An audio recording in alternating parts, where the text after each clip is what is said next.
오늘도 함께 말씀 안에 만나면 감사합니다. 본문의 말씀을 가지고 복음의 통로로 쓰임받는 삶이라는 제목으로 말씀을 나누겠습니다. 우리가 지금 9장 31절 이하에서부터 사울의 이야기가 멈췄습니다. 느낌상으로는 사울의 회심 이후로 계속 사울만 나올 것 같은데 갑자기 사울은 사라지고 베드로가 등장합니다. 이때의 시점은 31절을 기준으로 본다면 예수님께서 사도행전 초반부에 말씀하셨던 그 선교적 비전이 이루어져 가는 그 시점에 있는데요. 특별히 온 유다까지 복음이 확장되고 이방 땅으로 복음이 넘어가는 어떤 교두부, 발판이라 할 수 있는 그 시점에 있는 것입니다. 이 본문에 기록된 베드로가 방문한 지역의 위치로 소개되고 있는 룻다나 욥바도 그 위치가 갖고 있는 상징성에서 그 부분을 담고 있습니다. 왜냐하면 온 유대라고 할 때 룻다와 욥바는 유대의 중심인 예루살렘부터 상당히 먼 지역이고 거기까지 가면 유대 끝자락이라 할 만한 경계에 있었습니다. 그러니까 베드로가 예루살렘에 있다가 유대의 외곽과 경계로 향했다라는 것이죠. 예루살렘에서 유대와 사마리아 이방으로 복음이 흘러가는 그 시점에 지금 경계에 서 있는 베드로를 우리에게 보여주는 겁니다. 경계에 선 베드로, 여러분 오늘 말씀 듣는 내내 이 그림을 좀 그리시면 좋겠습니다. 경계에 서 있는 베드로. 두 가지 의미가 생각합니다. 예루살렘 중심으로 본다면 굳이 거기까지 갈 필요 없는데 간 겁니다. 그리고 더 넘어가야 되는데 그 더 넘어가기 위한 준비가 필요한 상태입니다. 정리하자면 최선을 다했고 그 최선 뒤에 이어질 하나님의 일하심을 기다리고 있는 시점. 요게 경계에 서 있는 베드로의 이미지 속에 우리가 조금 생각해야 할 부분입니다. 이렇게 이방적으로 확장되기 직전, 곧 경계 단계 시점에 이 베드로의 활동의 이야기가 오늘 본문에 소개되고 있다는 것이죠.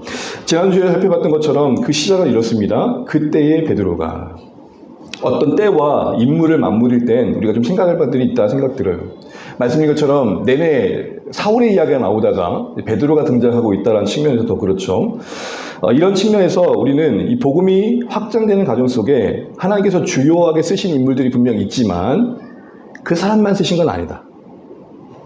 사울이 하나님께서 크게 주목하시고 회심시키셨지만 여전히 그런 준비가 필요했고 그 사이에 베드로가 해야 될 일이 있었다. 이렇게 보시면 좋겠습니다. 베드로도 주요한 역할을 했습니다. 사실은 여러분 오늘 흥미롭게 읽어보신 분들은 흥미로운 점이 뭐냐면 사도행전 9장 오늘 본문의 단락 안에 베드로가 많이 나와요. 베드로가 뭐뭐 했다는 말이 되게 많이 나와요. 그러니까 베드로란 말 한번 세워보세요. 몇 번 나오는지. 적어도 6번 이상은 나옵니다. 왜 그럴까요? 의도적으로 지금 베드로를 중심에 세우고 있는 거예요.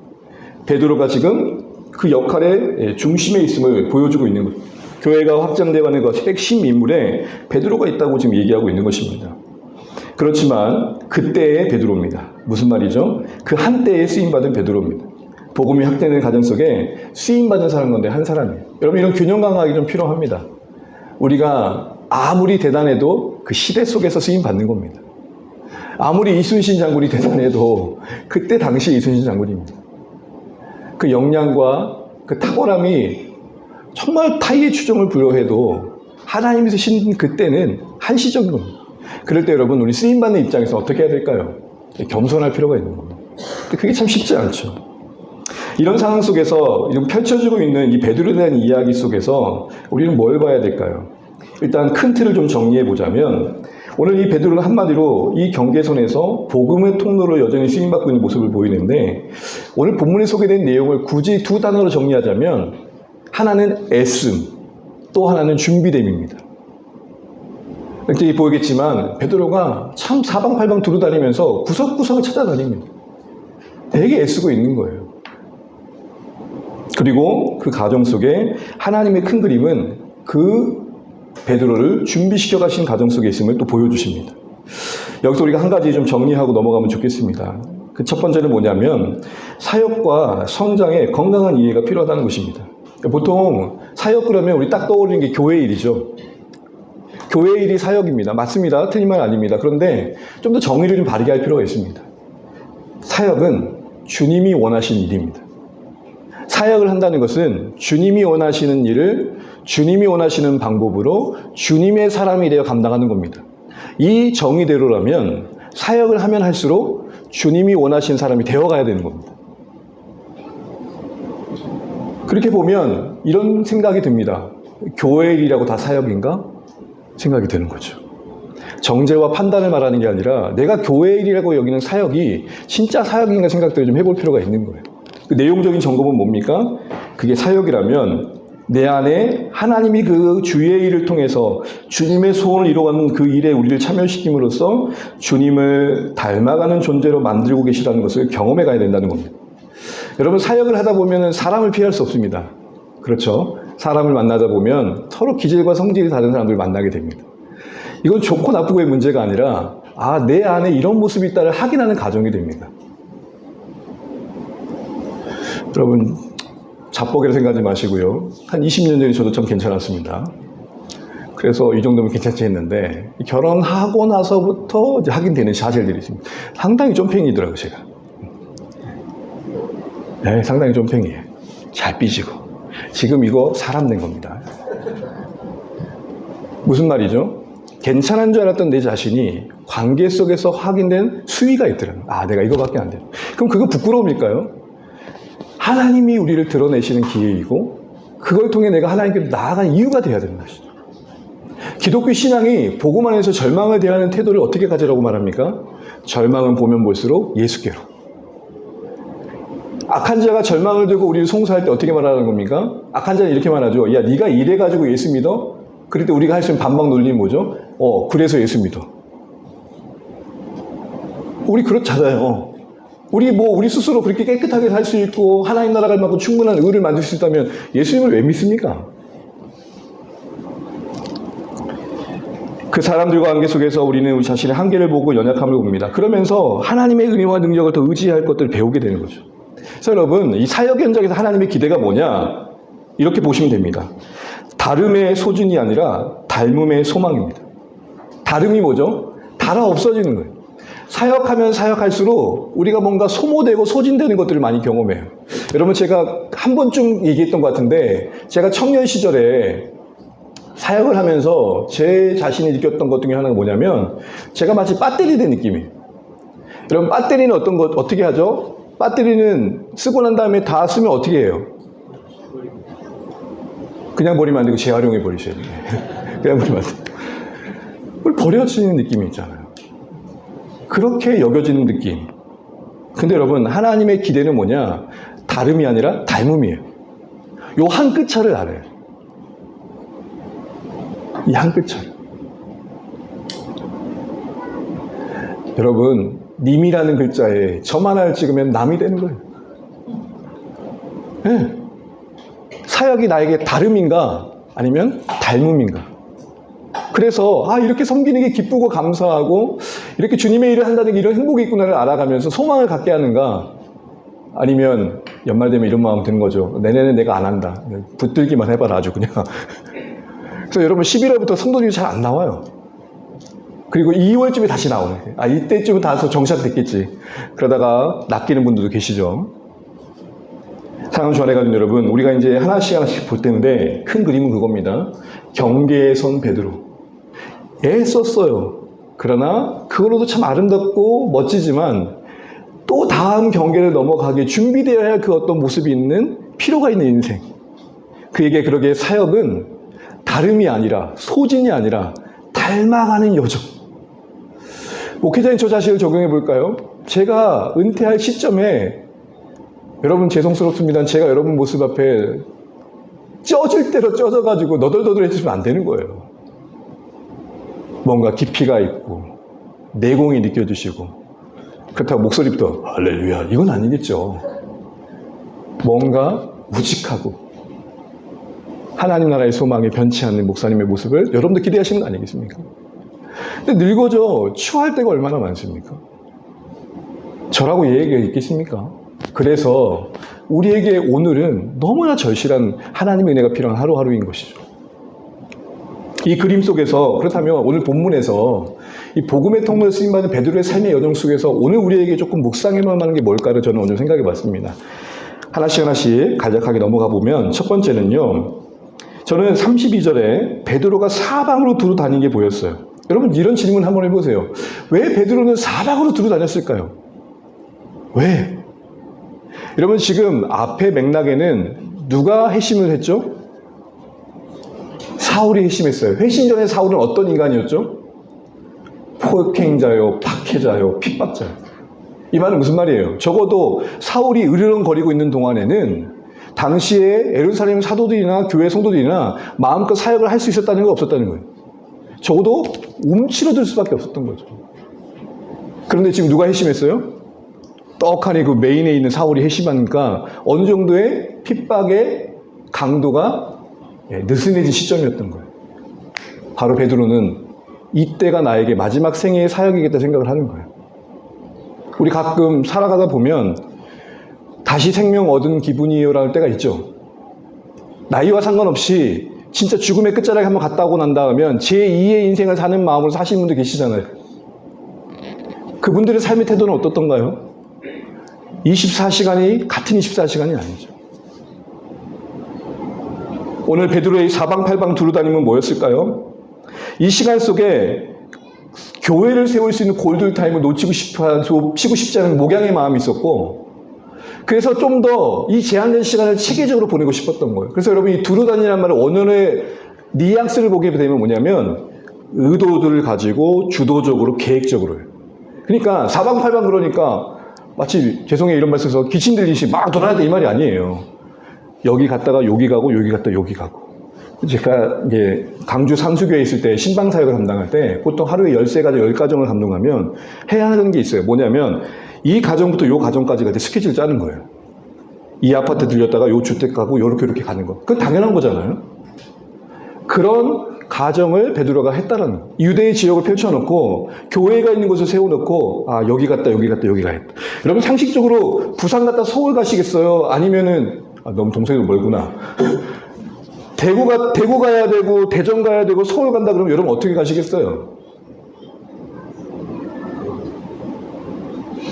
KTX가 있습니다라고 말하는 것 같아서 나름 동선을 이렇게 생각할 거 아닙니까? 다시 복귀하는 것도 생각하고 이와 같이 전략적으로 움직였다는 겁니다. 왜요? 곧 언제 박해가 닥칠지 모르는 상황 속에서 오늘 이 베드로에게는 너무 소중했던 시간인 거예요. 이때 아니면 교회를 돌보는 골든타임을 잃어버릴 수 있겠다라는 위기감도 있었겠죠. 그런데 여러분 이게 너무 감동적인 거예요. 이 제한된 시간을 질적으로 집중해서 반드시 해야 될 목양에 자신을 올인하고 있는 이 베드로의 모습에서 우리 자신을 한번 돌아보게 되는 것이죠. 사랑하는 주안에 여러분, 사역뿐만 아니라 우리 삶에 있어서 시간과 때를 잘 분별하고 사용하는 것은 지혜의 기본일 것입니다. 지금이 나아갈 때인지 멈춰야 될 때인 건지 기다려야 될 때인 건지 강권해야 될 때인 건지 생각을 하게 되는 것이죠. 이런 전략적인 행동이 가장 중요한 시간에 우리가 가장 소중한 것을 담아내기 위한 노력의 기본이 되는 것이죠. 골든타임을 우리가 놓치지 않기 위해서라도 우리는 시간 앞에서 하나님께 기도하고 하나님이 원하시는 것들을 담아내기 위한 기도의 시간이 필요합니다. 내 신앙과 내 삶과 섬김이 시간 안에서 펼쳐져 가기 때문에 이 시간의 영역에서 어떻게 하면 더 하나님께서 기뻐하신 것을 우선시할까를 생각해 봐야 되는 거죠. 여러분 많이 들어본 예화잖아요. 요 병 안에 큰 자갈이 있고 중간 자갈이 있고 더 작은 자갈이 있고 모래가 있어요. 이거 다 담는 방법은 뭐죠? 먼저 큰 거를 넣고 그리고 그 사이사이에 들어갈 작은 돌을 넣고 좀 더 작은 돌 넣고 그 다음에 모래를 넣어서 뭐 해요? 쉐이크 흔들면 어떻게 돼요? 모래가 더 들어가고 이게 뭐예요? 근데 반대로 모래를 다 채워놓고 그 다음에 그 돌을 넣으면 들어가요? 우리가 하나님과의 관계 속에서 시간 속에서 하나님의 일을 한다, 복음을 위해서 한다고 할 때 정말 그 소중한 시간에 내가 어디에 더 우선순위를 두는 판단은 필요한 것이죠. 여러분 어떠십니까? 혹시 여러분에게 오늘 베드로처럼 중요한 시간이 주어졌다고 생각해봐요. 어떤 중요한 기회가 주어졌다고 생각해봐요. 그것이 하나님 앞에서 어떻게 쓰여질까를 고민하면서 선택이 난다고 할 때 여러분 어디에 우선순위를 두시겠어요? 박해가 조금 더 시그러들고 교회는 그 박해의 기간을 지나면서 힘들었을 것을 생각하니 베드로는 온 교회를 돌아보고 싶은 마음이 충만했고 그래서 전략적으로 시간을 아끼며 움직였어요. 이런 삶의 방식과 사역의 태도가 우리에게도 좀 필요하지 않는가 싶어요. 왜냐하면 주어진 여유의 자원들은 우리가 어디에 관심을 두고 있었는지에 대한 결과물을 만들거든요. 제가 이런 경우를 봤어요. 목사님 시간이 없어서 말씀 못 봐요. 제가 그런 인간들을 제가 봤더니 시간이 생긴 게 뭐예요? 영화 보러 가더라고. 지금 영화 본 게 잘못돼서 말하는 거 아닌 거예요. 그의 소원의 진정성이 진짜 환경이 펼쳐졌을 때 열매 맺지 않았다는 것은 그냥 그 모든 애들로 했던 모든 말들에 하나님 앞에서의 그 마음이 어떠했는가 생각해 볼 필요가 있는 것이죠. 정말 열망하는 사람, 정말 무엇이 소중한 사람, 골든타임을 놓치고 싶지 않은 사람은 주어진 기회와 시간들이 가장 가치 있게 여겼던 것들을 담아내는 쪽으로 가겠죠. 이런 측면에서 우리가 신앙 안에서 좀 생각을 해보면 기회비용이라는 단어를 좀 생각해 보면 좋겠습니다. 여러분 경제 용어인데 기회비용이라는 게 뭐죠? 내가 이걸 선택하면 이걸 선택하지 못하는 거죠. 그러면 선택하지 못한 가치가 크면 클수록 이거는 아쉽고 후회스럽겠죠. 그게 기회비용이에요. 내가 경주를 가냐 부산을 가냐 했는데 경주를 갔더니 기회비용이 100이다. 그게 무슨 말이에요? 아이고 부산 갈 거. 이 생각하는 거예요. 근데 여러분 우리와 하나님과 관계 적어도 하나님 앞에 예배하는 시간의 기회비용은 0이 되시길 바랍니다. 아깝지 않은 시간. 포기했던 것들의 그 어떤 것도 경쟁이 되지 않는 시간. 보통 연애할 때 그러잖아요. 내가 너와 만나는 시간의 기회비용은 0이야. 여러분 이러면 지성미도 뽐내고 뭔가 말도 그럴듯하고 그 사람이 못 알아보면 어쩔 수 없습니다. 우리에게 하나님과의 관계의 기회비용. 그 어떤 걸 포기해도 그 포기가 아닌 거예요. 별거 아닌 것들이. 우리에게 베드로가 그런 시간의 개념 속에 하나님의 일들을 담아내는 것을 보여주면서 우리에게는 이런 모습들이 다시 한번 돌아봐야 할 모습이 아닌가 싶습니다. 주어진 잠시의 기회를 허투루 쓰지 않고 목양에 집중하고 계획을 세워 그 선한 것들이 하나라도 흩어지지 않도록 담아내려고 했던 그 마음의 중심이 우리의 일상을 대하고 사람을 대하고 사역을 대하고 내 삶을 대할 때 그 안에서 하나님께서 해가실 일들이 더 크지 않을까 싶은 생각을 해보는 것이죠. 사랑하는 주안의 가족 여러분, 이런 면에서 우리 다시 한번 때를 잘 분별하고 필요에 따라서 허락하신 시간의 기회들과 여러 자원들을 하나님과의 관계 속에서 바르게 정립된 우선순위 가운데 선택해 가시고 채워 가셔서 바라고 원하는 것은 나에게 하나님과의 관계 속에서의 시간의 기회 비용은 하나님과의 관계 속에서 하나님과의 만나는 모든 것들은 그 시간의 기회 비용 자체가 그 무엇과도 비교할 수 없는 은혜가 있으시기를 간절히 축복합니다. 두 번째로 볼 수 있는 것은 오늘 본문을 쭉 읽어보면요. 여러분 어떤 게 느껴지냐면 분명 사방팔방 돌아다니고 있습니다. 계획을 세우고 왔다 갔다 하고 있어요. 그런데 베드로의 계획 밖의 일들이 일어나요. 사방팔방 두루 다니다가 거기서 루다에서 애니아를 만나는 이렇게 돼 있어요. 그럼 여러분 애니아를 만날 계획을 세웠다는 거예요? 가보니 애니아를 알게 됐다는 거예요? 맞아요. 가보니까 애니아라는 사람이 병들었다는 걸 알게 된 거예요. 이런 경우도 저도 경험해요. 병원 신방을 갔는데 가려고 했던 환자분은 입원해 있던 걸 알고 갔어요. 근데 갔더니 우리 성도님 다른 분이 쩔뚝거리고 나와. 어메 어째 그래요? 그러면 저는 마음속으로 뭔 생각이 들어요? 하나님 감사합니다. 그분은 뭐라고 생각해요? 어메 걸려버렸네. 보통 우리 성도님들이 자기 오픈을 잘 안 할 때가 있어요. 그리고 하는 말이 뭐예요? 목사님 부담되실까봐. 제가 이유를 말씀드리는데요. 저한테 이렇게 말씀하지 마세요. 바쁘실까봐요. 절대 안 바쁘거든요. 필요할 때는 24시간 언제든지 연락을 주세요.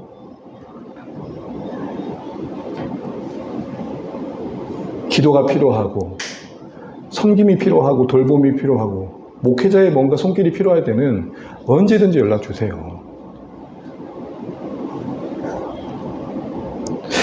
예측하지 않은 일들이 일어나요. 적극적인 그의 행동 이면에 섭리가 있음을 보게 돼요. 여러분 이처럼 능동적인 행동과 이 피동성은 우리 현실에 마주하는 일들 속에 여러 번 경험하게 돼요. 나는 계획해서 갔지만 그 계획 밖의 일들을 만나게 되고 사람들과 사건들을 마주하게 됩니다. 그걸 우리 뭐라고 말해요? 뜻밖의 일들이라고. 때는 원하지 않는 일들을 경험하기도 합니다. 베드로가 분명 전략적으로 움직였지만요.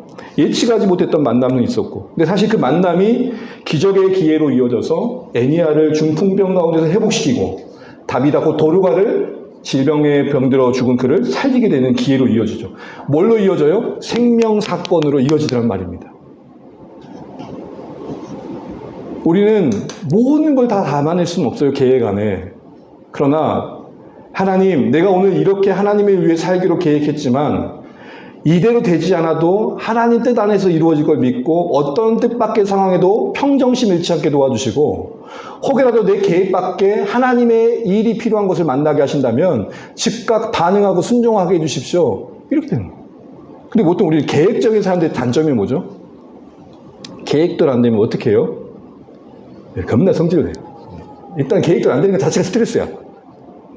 그러면 계획대로 되는 게 참 좋죠. 뭔가 맞아 들어가는 것 같지만, 근데 여러분 그거 아세요? 너무 계획대로 되면 신비를 몰라요. 신비를 모른다는 건 뭐예요? 하나님을 몰라요. 그리고 내 계획에 탁월함에 심취해서 이렇게 말해요. 어때? 오늘 여행 스케줄 괜찮았지? 그래서 뭐예요? 자뻑해요. 우리 중에 계획 중심적인 삶을 사는 분들에게 부탁합니다. 계획적으로 사십시오. 그런데 신비의 영역도 배제하지 마십시오. 오늘 베드로가 그걸 경험한 겁니다. 장소적으로도 유대 경계까지 갔어요. 그 갈 수 있는 최선이었어요. 그 넘어서는 이방 영역이었으니까요. 그런데 갈 수 있는 곳까지 간 그 욥바에서 하나님은 가이사랴의 고넬을 만날 최적의 위치로 그를 비치시킵니다. 베드로가 계획했던 걸까요? 사도행전 10장을 우리가 보고 있지만 사도행전 9장에 있는 베드로에게는 사도행전 10장을 알았을까요? 몰랐어요. 그러나 사도행전 10장이 이루어지기 위한 가장 좋은 위치에 하나님은 그를 갖다 놓으셨다는 거 분명해요. 이게 우리 하나님이죠. 우리 공동체가 있어야 할 그 다음 단계를 가기 위한 최적의 위치에 우리 두셨다는 믿음을 그냥 고백할 필요가 있어요. 그러고 보니까 저 산재병원이 지어지고 있고 아파트가 들어오고 있고 이상하다. 그리고 요 앞에 도로가 까진다 그러고 어떻게 될지 모르지만 사랑하는 전에 가족 여러분, 변수 많은 인생 속에 그 하나하나를 우리의 계획 속에 어떻게 다 담아내겠어요? 최선을 다해 계획을 세우지만 그 계획 가운데서 더 큰 것을 담아내시는 하나님의 신실하심을 바라봐야 돼요. 그래서 잠언에서는 이렇게 말합니다. 잠언 16장 9절 한번 읽어볼게요. 함께 화면이나 노트를 보실까요? 시작. 사람이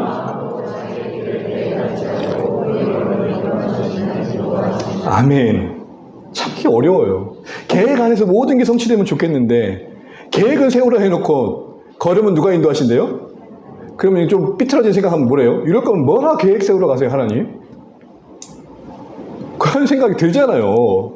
하나님 왜 그러실까요?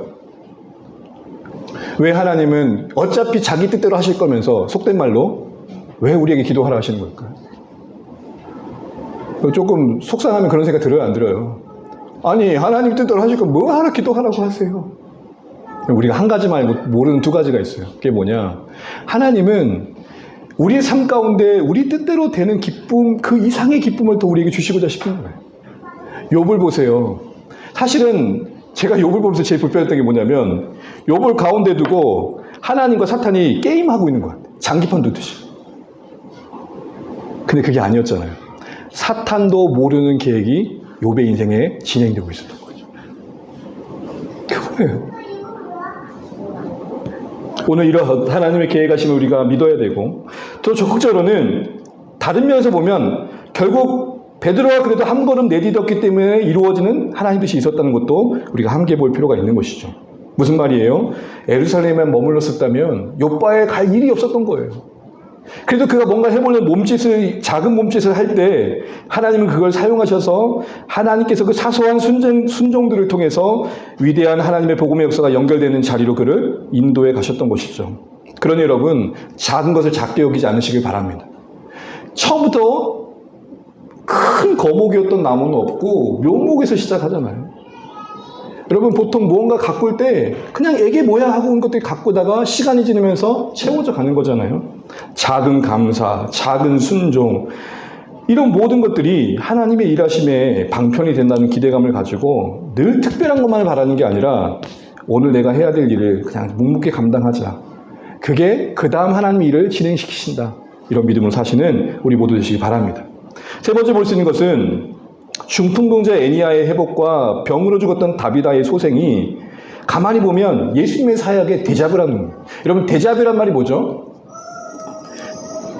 데자뷰란 말이 뭐죠? 어디선가 본 듯한 느낌 아닌 느낌. 그렇죠? 이거 꿈에서 본 것 같은데 분명 처음 보는 건데 어디서 본 것 같은 느낌이잖아요. 오늘 예수님의 사역이 과거에 있는 일이었는데 오늘 베드로의 모습에서 마치 오늘 베드로는 그 사역의 현장에 처음 있는데 예수님이 마치 거기 계셨던 것 같은 모습들을 보이고 있더라는 겁니다.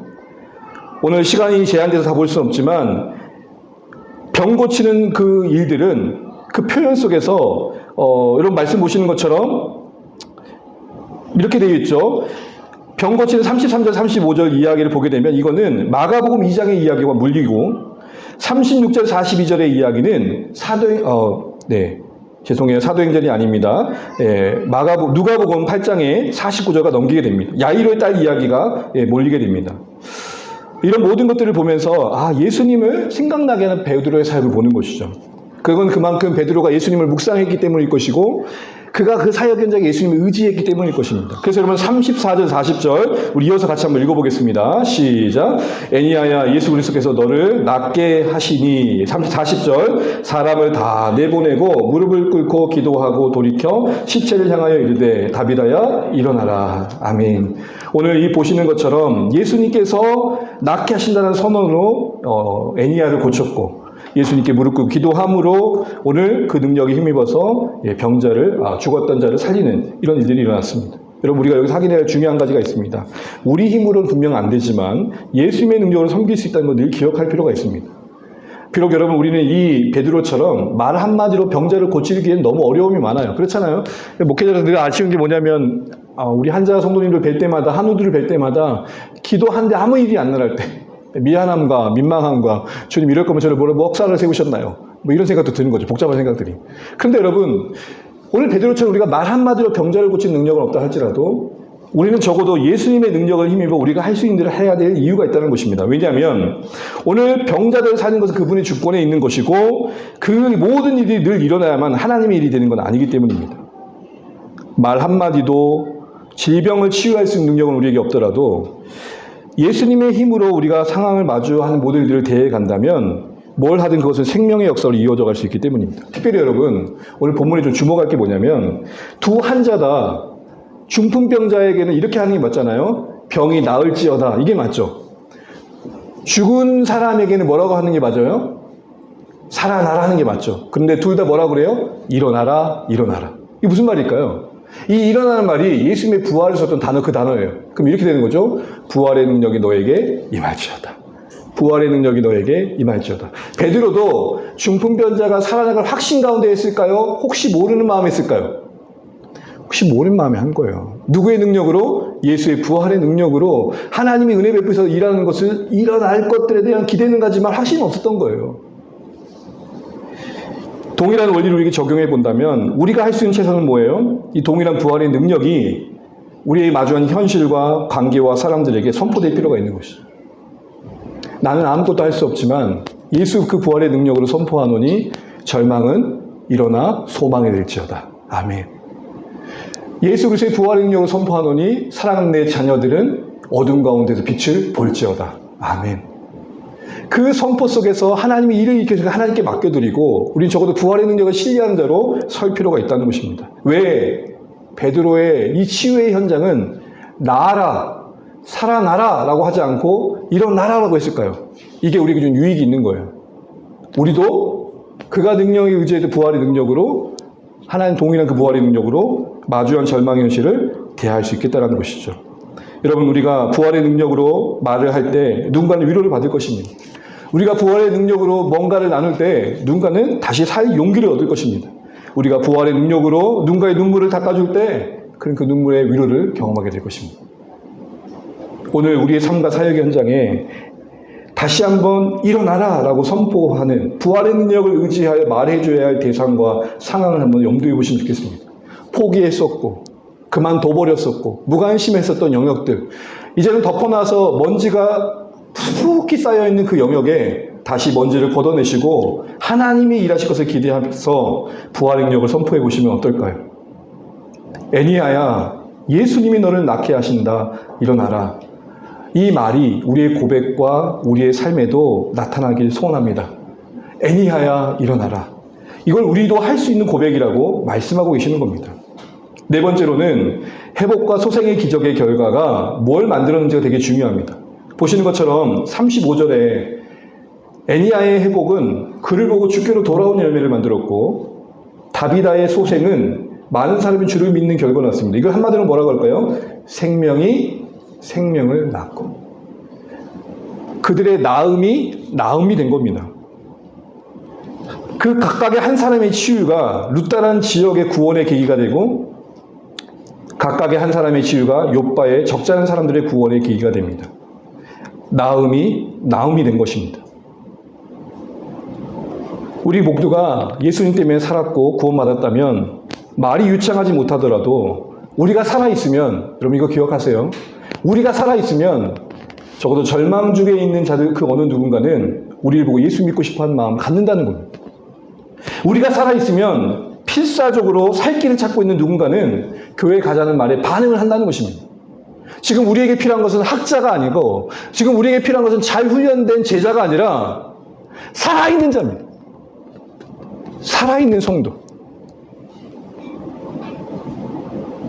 여러분, 우리는 적어도 얼마나 사람들이 완고한지를 잘 알고 있습니다. 근데 여러분 이것도 아셔야 돼요. 동시에 얼마나 사람들이 하나님의 절실히 필요한지. 그 하나님의 절실히 필요한 마음을 일깨우실 때 살아있는 자가 쓰임받는 것입니다. 아이고 뭐 믿겠어? 아이고 저러다 말겠지. 이게 아니라 살아있는 그 사람이 절망 속에 빛을 찾고 있는 자에게는 소망이 된다는 것입니다. 그러므로 교회가 이 땅에서 가장 중요한 것은 살아 계시는 겁니다. 살아있다는 것은 여러분에게 예수가 머리의 예수가 아니라 가슴의 예수가 되는 것이고, 손과 발의 예수님이 되시는 겁니다. 살아있다는 것은 내 삶의 심장이 예수의 심장이 돼서 할 수 있는 건 많은 것들에 제한이 되지만 공감해 줄 때 공감해 줄 줄 알고 긍휼을 베풀 때 긍휼을 베풀어 줄 줄 아는 것입니다. 이걸 좀 더 쉽게 말하자면 내가 살아있다는 증거는 사람 냄새가 나는 것입니다. 기독교 신자인데 죽어있는 자는 뭐예요? 종교 냄새가 나요. 같은 목사인데도 종교 냄새 나는 목사가 있고 사람 냄새 나는 목사가 있어요. 우리가 예수의 복음으로 살아있다는 열매는 뭐냐? 내 옆에 있는 사람이 나를 통해 사람 냄새를 느끼는 거예요. 저분에게 내 마음을 좀 나누고 싶다. 그래야 그분에게 복음이 들어갈 기회가 생기죠. 저 사람에게 내 과거에 취한 것들을 다 나눠도 뒤통수 안 치겠구나. 내 비밀 얘기해도 그거 가지고 장난질 안 하겠구나. 신뢰를 주는 그 신실한 따뜻한 사람들이 살아있는 자입니다. 내 모든 어려움을 털어놔도 안전한 사람, 힘들 때 손 내밀 만한 따뜻한 사람, 그게 사람 냄새 나는 사람이고 그게 살아있는 사람. 여러분은 살아있다는 것을 어떻게 정의하세요? 기도할 때 주여 하는 사람이 살아있는 겁니까? 찬양할 때 우와 하는 게 살아있는 겁니까?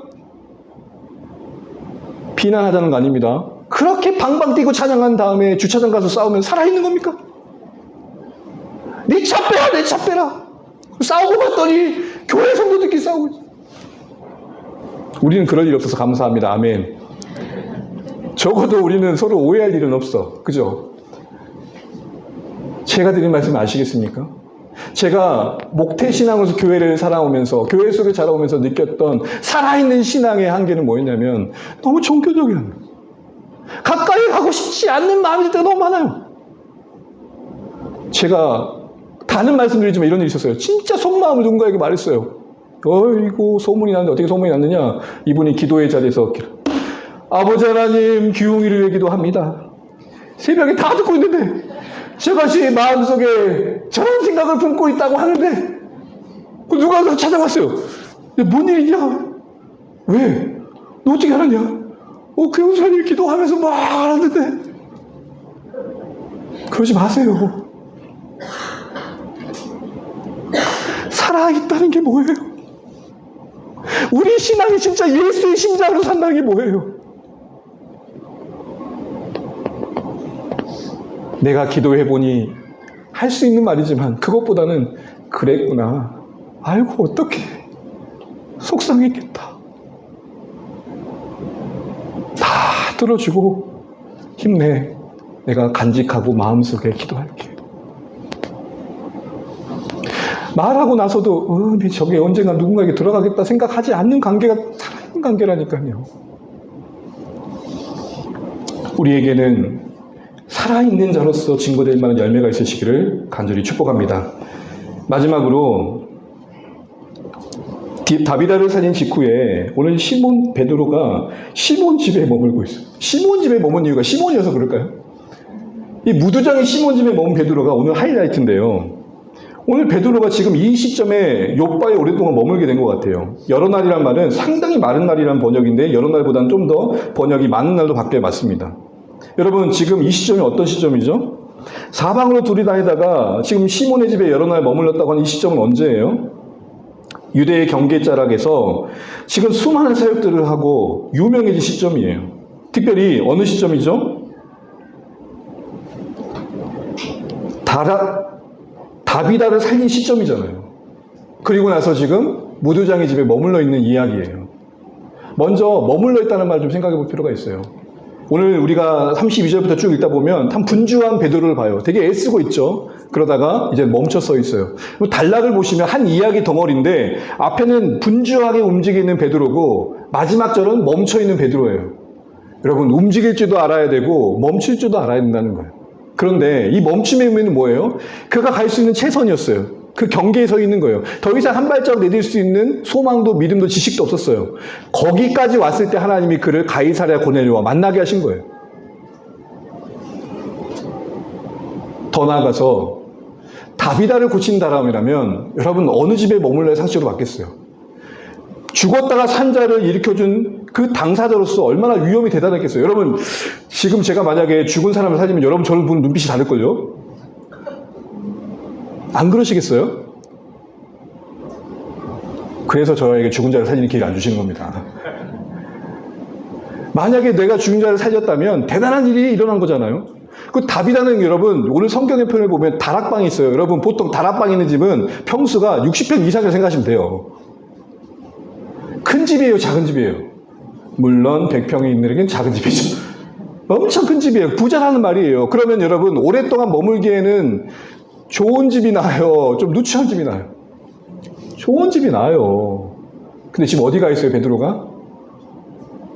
무두장이가 누굴까요? 당시 무두장이는요, 율법적으로 보면 부정한 사람, 사회적으로 보면 천민이었어요. 우리 여러분 옛날에 백정 그러면 어땠어요? 인간 취급 안 했죠? 딱 그 위치예요. 무두장이란 말이 뭐냐면 짐승의 날 가죽을 털이 박혀있고 기름덩어리인 것을 연마해가지고 가죽 제공을 한 사람이에요. 여러분 이걸 하려면 화학제품 같은 걸 써야 돼요. 그럼 몸에 뭐가 있을까요? 냄새가 나요. 오래 머물기 좋은 집이에요? 안 좋은 집이에요? 안 좋은 집이에요. 근데 거기 머물러 있는 게 그날 왕성한 사역을 하고 어마무시한 열매를 맺고 모두에게 추앙받은 베드로의 선택이었다는 게 우리에게 주는 교훈이 있어요. 환호를 쫓지 말고 환대하는 인생 살라는 거예요. 무두장이는 아마 예수님을 믿게 된 것 같아요. 자기가 너무 감격이 되니까 베드로를 모셨던 것 같아요. 근데 저라면 고맙습니다. 근데 저는 다비다 집에 있어야 될 것 같은 거 했을 것 같아요. 근데 무두장이의 그 환대를 베드로를 향해 내민 손을 받아주죠. 여러분 보통 어려우신 분들이 뭔 얘기를 꺼낼 때는 쉬운 마음으로 했을 거 아닐까요? 엄청 고민해서 얘기했을 거예요. 그걸 받아준 거예요. 또한 오늘 이 다비다의 살린 뒤에 그 영광과 박수의 영향력을 더 쫓지 않는 평안한 베드로의 모습을 보게 되는 것입니다. 그에게 사역은 욕망에 채우는 방편도 자기 명예의 수단도 아니었다는 것이죠. 저는 무두장이 집에서 머물고 있는 베드로를 보면서 어떤 상상을 하냐면 하루 고생을 하고 샤워를 한 뒤에 해질 무렵에 신선한 바람에 위로를 받는 그 장면이 떠올라요. 사람들의 박수 속에 있지 않아요. 대단한 덕택에 자신의 수고의 정당성을 보장하면서 이 정도는 대우받아야지라고 하지 않아요. 안타깝지만 그렇게 건강하게 사역하시고 노년에 자기가 세운 교회에서 명예롭지 못한 은퇴를 하신 분들의 마음을 보게 되면 베드로 너무 달라요. 하나님의 마음이 있는 곳으로 그는 쉼을 갖고 있고 거기서 그 다음 여정을 기다리고 있습니다. 사랑하는 주안의 교인 여러분, 만약에 베드로가 욕망의 사람이었다면 다비다를 죽은 가운데 살린 기회가 얼마나 좋은 거리였겠어요. 가는 데마다 다비다를 살렸습니다. 간증했을 겁니다. 그렇지 않았어요. 그의 참된 평안은 그가 복음을 위해 살고 있다는 그 삶 그 자체에 있었기 때문이고 그의 꿈은 유명해지는 게 아니라 그는 알아요. 그 숱한 사역을 지나면서 내가 한 건 아무것도 없다고. 그래서 여러분, 이 무두장의 집에서 뭐 했을까는 10장 6절에 보게 되면 이런 말이 나와요. 때가 되어 지붕 위에 들어가 기도하더라. 그러니까 여러분 생각을 해보세요. 호화로운 저택을 다 거부하고 그 작고 작은 곳에서 하나님만 바라본 거예요. 무두장이 시몬의 집에 머물며 하루를 마감하는 그 순간, 그 고요한 순간은 마음 깊이 그 다음 여정을 기다리는 간절함으로 채워졌을 겁니다. 그리고 그 지난날 왕성했던 사역과 그 아름다운 열매들, 그리고 앞으로의 불안한 내일에 대한 미래를 맡기면서 이런 찬양을 하지 않았을까요?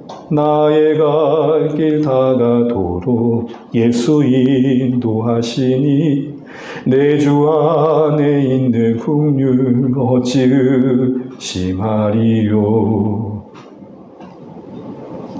나의 갈 길 다가도록 예수 인도하시니. 베드로의 심령 속엔 복음과 함께 살면서 느꼈던 가장 큰 유익은 뭐냐? 그 어느 때보다도 주님을 가까이 했다는 거예요. 여러분, 쉽게 예를 들고 마실게요. 땀을 엄청 흘리고 샤워하고 누웠어요. 근데 그 땀 흘린 게 죄를 짓는 행위가 아니라 사랑하는 가족들 위해 흘린 땀이에요. 몸은 여기저기가 쑤시지만 그래도 그 작은 공간에서 부는 바람에 위로를 받으며 오늘 하루도 내가 사랑하는 가족들을 위해 섬겼다는 마음에 그 뿌듯함이 주는 기쁨은 오직 그 사람만이 누릴 수 있는 유익이에요. 오늘 무두장의 집에 머무르고 있는 베드로의 마음을 상상하시겠습니까? 그는 다락방의 어마무시한 다비다의 집에 있어서 누리는 안식이 아니고 내가 오늘도 복음을 위해 산 하루였다. 내가 그래도 예수 위해 산 하루를 마치고 이렇게 잠드는구나라는 그 영적 보람의 뿌듯함이 더 큰 복이었단 말입니다. 이 왕성한 활동 끝에 무두장의 집에 머물러 있는 베드로가 우리 인생의 그림이 되시면 좋겠어요. 그렇게 애쓰고 난 다음에 왜 타락하죠? 왜 박수 쳐주지 않냐는 거예요. 그렇게 애썼는데 왜 안 알아주자는 거예요. 진짜 행복은 뭐죠? 그거 다 상관없다. 나 그냥 무두장의 집이셔도 좋아. 왜? 거기서 오히려 더 고요히 사람들의 관심과 시선과 상관없이 오늘 하루도 복음을 위해 땀 흘린 하루로서의 만족감과 앞으로 나를 어떻게 인도하실까에 대한 여정에 대한 기대감 속에 머무는 시간을 가질 수 있기 때문에 제가 오늘 말씀 보면서 저의 노년을 생각해 봤어요. 은퇴. 많은 목사님들이 은퇴를 걱정해요. 집이라도 생길지, 거할 곳이라도 있을지, 연금은 어떻게 하지. 오늘 말씀을 그래서 작은 그림을 그렸어요. 제 심령만큼은 오늘 베드로의 무두장의 심에 몰렸던 그 모습이 되게 해주십시오. 이만큼 목회해서 이만큼 결과를 받았으니까 이만한 건 받아내야지. 그거 아니라고요. 무두장의 집에 머무르는 베드로를 잊지 마세요, 여러분. 그거 아세요? 거기 있었기 때문에 가이사랴 고넬료를 만날 수 있었어요. 만약 다비다의 집에 있었으면 어땠을까요? 수많은 사람들이 몰려와가지고 어떻게 그렇게 살렸어요? 그러면 어떻게 됐을까요? 우리 베드로는 어깨가 뽕 올라가가지고 이거 또 얘기해야 되나? 하면서 어떻게 됐을까요? 썰을 그냥 고요함과 단절과 침묵과 멈춰있는 시간들이 복입니다. 여러분 오늘 하루를 마치고 단 10분이라도 무두장의 집에 있는 베드로의 심정으로 하루를 매듭 지으십시오. 하나님 오늘도 주님 때문에 살았고 부족했지만 복음을 위해 살았고 그래 누군가를 위해 기도한 하루였습니다. 감사합니다. 이런 삶으로 하나님께 영광 드릴 수 있는 우리 모두 되시길 바랍니다. 경계에선 이 베드로의 마지막은 무두장의 집에 머물러 있는 겁니다. 그곳에 멈춤이 있었고 가장 연약한 자를 품어주는 사랑이 있었어요. 중환의 공동체가 다음 단계를 가기 위해 필요한 게 뭘까요? 무두장의 집에 머물는 베드로의 마음이에요. 우리 가진 거 없지만 기도하는 거고 붙여주는 사람들 끝까지 사랑하는 거. 우리에게 무두장이 누굴까요? 사랑해도 별거 나에게 돌아올까 아무것도 없는 인간들, 수많은 내 이웃들. 내가 저 사람 섬긴다고 돈이 나와, 적금이 붙어. 그런데 그 무두장의 집에 머무는 베드로가 우리가 또 다른 관계를 가기 위해 갖춰야 할 사랑의 심정이래요. 이 말씀 기억하시면서 하나님의 인도하심을 받는 우리 각자가 되시고 공동체가 되기 위해 복음의 통로가 되기 필요한 것들을 다시 한번 고민하시고 하나님 인도하심을 받아가시는 우리 모두 되시기를 주의 이름으로 축복합니다.